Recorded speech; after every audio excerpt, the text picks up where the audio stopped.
Okay, this is going to be a part 2 of that because it cut off. But again, you still have a problem. You're cutting rates at stock market all-time high prices. Okay, that's just never a good thing. The Fed is literally chasing this stuff. They're never front-running any of it. They're chasing it, okay?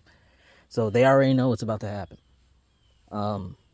Now, the chart predicts probably dropping after that stuff like it always does.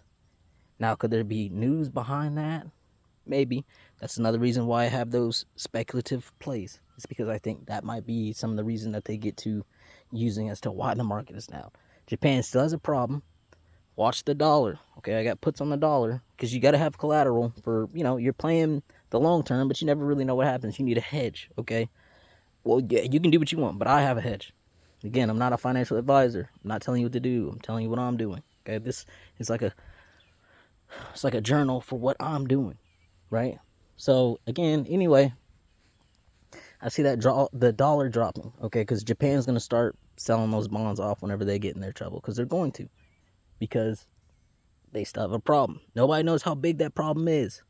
Whenever you don't know, and whenever there's banks involved, from what I know, it's never just, oh, it was only this much. No, it's always way more than that, because there's no reason for them not to do that. What is it called? There's no incentive for them to do the right thing, because when they do something bad, terrible, nothing really happens to them. Maybe this time will be different, but I don't care about none of that. I just care about what's happening right now. And I don't think it's Japan that's necessarily the ones like really making this stuff that bad. I think there's other banks that did the same stuff that Japan was going to do, and they did what they normally do. Okay, just like when 4 years ago when they got all that money, what'd they do? A whole bunch of bull crap, right? So we're going to watch them, but I guarantee you that stuff is bigger than what people are going to say that it is. Right now, it's like, oh, it's a small position. Not even a small position. They're saying it's a big one, but they're saying, like, what happened when you drop like crazy, like 10% or whatever in about a week. They're like, oh, yeah, that was just, they offloaded about 50% of their whole position. So you're just like, oh, okay, cool. So we're only got to deal with another 10% drop. We're good. No, I got a good feeling that it wasn't no 50%. That 50% was probably like 5%, 10%. And it's way worse than anybody really knows. Guaranteed. Because look how fast that they recovered off of that.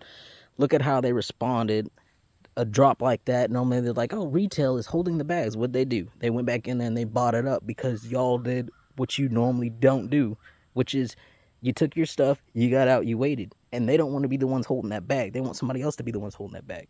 So they're going to try to make this market look, not only the market, bro, but it's going to be the type of plays that they try to run. Do you notice now that the market is up? But look at the plays that are keeping it up. It's not big tech, really.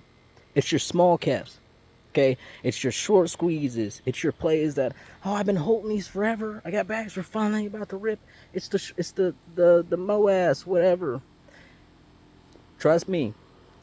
They're using those plays because you're more than likely to stay in that than you were to stay in Nvidia and all that other stuff. Okay? It's easy to let go of a stock that's $300 and you'd be like, oh, I'll be back in this later. Compared to a stock that's around $6 that you think is about to run to $200, $300. Could it do it? Yeah. But do you know? No. And I don't trust these people. And I guarantee you they think that they're smarter than you. And listen, man, just see how it's going. Just watch what they're doing. Crypto is one of them too. Look at how many times, you know how many times it goes up and then at a certain point it comes down, and look at how many longs get liquidated. Okay? Those are degenerates trading on like 100x, 1000x, 50x leverage to try to get a bigger bag. And every single time that they've done it, they've gotten destroyed. It's like $1 billion or $500 million each time, and it's happened like 4 or 5 times.